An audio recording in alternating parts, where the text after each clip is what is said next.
Hello everyone, स्वागत है आपका हमारे यूट्यूब चैनल में। तो आज हम लोग पढ़ेंगे प्रश्नावली 8.1 का प्रश्न संख्या 11 देखेंगे। इसमें कह रहा है कि बताइए कि निम्नलिखित कथन सत्य है या असत्य, कारण सहित अपने उत्तर की पुष्टि कीजिए। इसमें जो है आपको सही और गलत बताना है कि कौन सा प्रश्न सही है, और सही है तो क्यों है, और गलत है तो क्यों है, कारण सहित बताना है। तो चलिए सबसे पहले हम पहला प्रश्न देखते हैं। पहला प्रश्न है कि tan a का मान सदैव 1 से कम होता है। देखिए ये कह रहा है कि tan a का जो मान होता है वो सदैव मतलब हमेशा होता है, हमेशा 1 से कम होता है। तो ये असत्य है। ये क्या है? असत्य है, मतलब गलत है। क्यों असत्य है? तो आप पढ़े होंगे कि जो tan का मान होता है, tan a का मान होता है वो p/b होता है। क्या होता है? p/b होता है। मतलब कहा जाए तो लंब अब बटे में आधार होता है। लंब बटे क्या होता है? आधार होता है।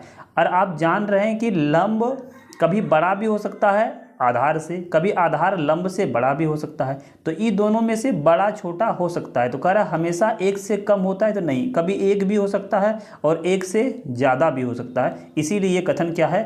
असत्य है। चलिए अगला प्रश्न देखते हैं। 2 नंबर है, कह रहा है कौन ए के किसी मान के लिए सेक ए बराबर 12/5 होगा। क्या कह रहा है? सेक ए का मान क्या होगा? 12/5 होगा। तो सेक का क्या होता है?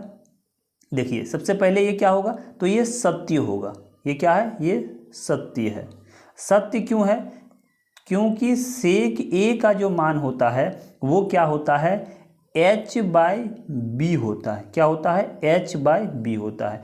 h मतलब कर्ण और बटे में आधार होता है। कर्ण बटे में आधार होता है। तो कितना है? 12/5, मतलब ऊपर बड़ा है नीचे छोटा है। तो ये सही है, क्योंकि कर्ण हमेशा क्या होता है? बड़ा होता है आधार से या लंब से। इसीलिए 12/5 ये हो सकता है, संभव है। इसीलिए क्या होगा? ये सत्य होगा।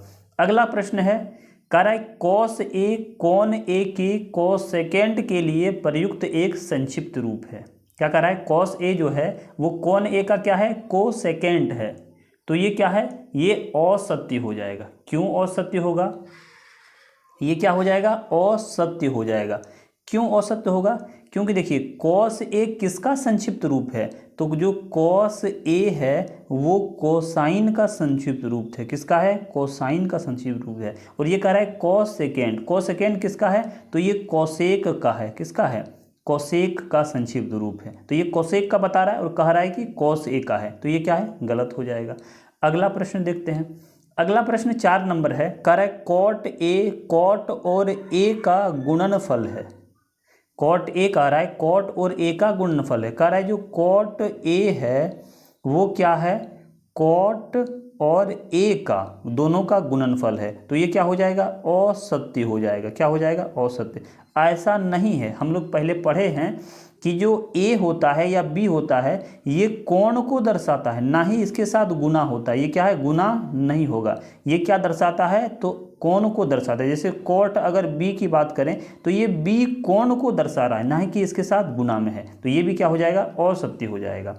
अगला है, किसी भी कोण थीटा के लिए साइन थीटा बराबर 4/3 है। अगर किसी भी कोण के लिए जो साइन थीटा का मान होगा वो 4/3 होगा, मतलब ऊपर बड़ा नीचे छोटा होगा। तो हम लोग पढ़े हैं कि जो साइन थीटा का मान होता है वो p/h होता है। और p/h कहने का मतलब लंब बटे क्या होता है?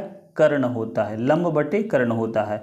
और नीचे कर्ण है मतलब नीचे बड़ा होना चाहिए। ऊपर कभी भी देखिए 4/3 है, मतलब ये कर्ण हो गया, ये लंब हो गया। तो कभी भी जो कर्ण है, जो लंब है वो कर्ण से बड़ा नहीं हो सकता है। और इसमें क्या है? ये बड़ा है कि नहीं? देखिए नीचे कर्ण होना चाहिए, नीचे कर्ण और ऊपर लंब, और ये ऊपर ही बड़ा है। तो ऊपर बड़ा नहीं हो सकता है। इसीलिए ये क्या हो जाएगा? असत्य हो जाएगा। देखिए सिर्फ आपको सत्य औसत नहीं जानना है, कारण भी समझना है। कारण भी समझना जरूरी है। तो आशा करता हूं कि आप ये समझ गए होंगे कि ये असत्य क्यों है, कारण भी समझ गए होंगे। तो अगर इसमें भी आपको कोई डाउट है तो आप कमेंट सेक्शन पे पूछ सकते हैं। और अगर वीडियो अच्छा लगे, हेल्पफुल लगे तो वीडियो को लाइक करें, अपने दोस्तों के साथ शेयर करें। और अगर आप चैनल पर नए हो तो चैनल को सब्सक्राइब करके बेल आइकन को प्रेस कर दें, ताकि आने वाले वीडियो का नोटिफिकेशन आपको मिलता रहे। तो चलिए मिलते हैं किसी और वीडियो में, तब तक के लिए टेक केयर।